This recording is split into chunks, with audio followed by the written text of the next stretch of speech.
Have you ever wondered what really shapes school curricula? What makes education effective? In this video, we will explore curriculum theory.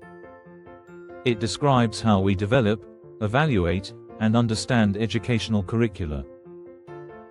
Knowing this helps everyone involved in education, from teachers to policymakers. Let's begin with the meaning of theory. A theory is a system of beliefs guiding actions.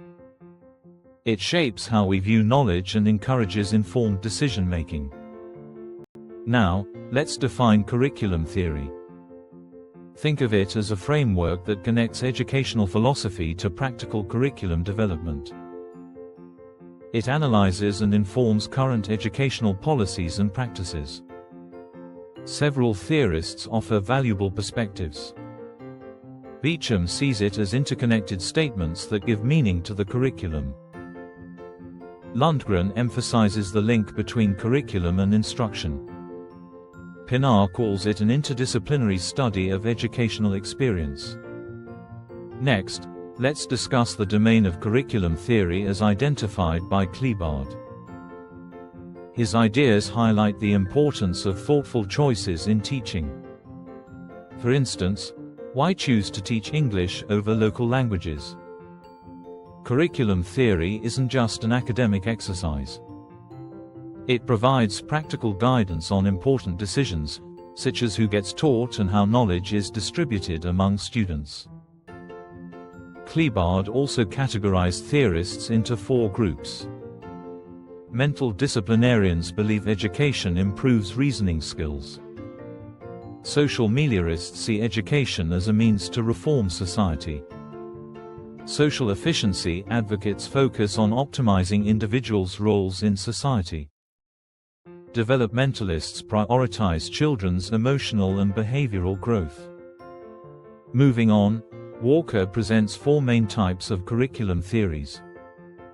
These types include rationalizing programs, determining procedures for construction, conceptualizing phenomena, and explaining curriculum changes. Let's explore the characteristics of curriculum theory.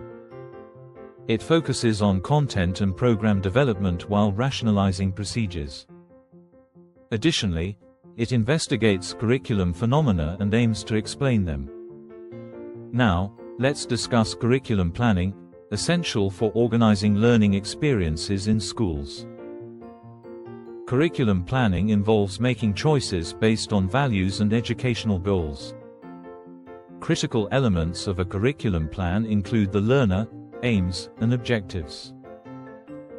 Understanding students' characteristics helps shape effective learning experiences tailored to their needs.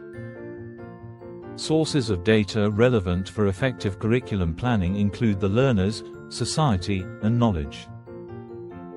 By synthesizing information from these sources, planners can create relevant curricula that reflect current educational demands. Finally, curriculum models help organize the complex process of curriculum development. They can either prescribe what should be done or describe what really happens. Prescriptive models start with objectives, like Tyler's model, which outlines critical questions for curriculum planning. Critics argue that it can oversimplify the complexities of education. In contrast, descriptive models, such as the situational model, emphasize the importance of context in curriculum development. This approach recognizes that the process can be fluid and does not always follow a strict sequence. In summary, curriculum theory informs how we develop and implement educational programs. By understanding these concepts, educators can create better strategies for teaching and learning. If you found this video helpful, don't forget to like, subscribe, and share. Join us on this journey towards a deeper understanding of education.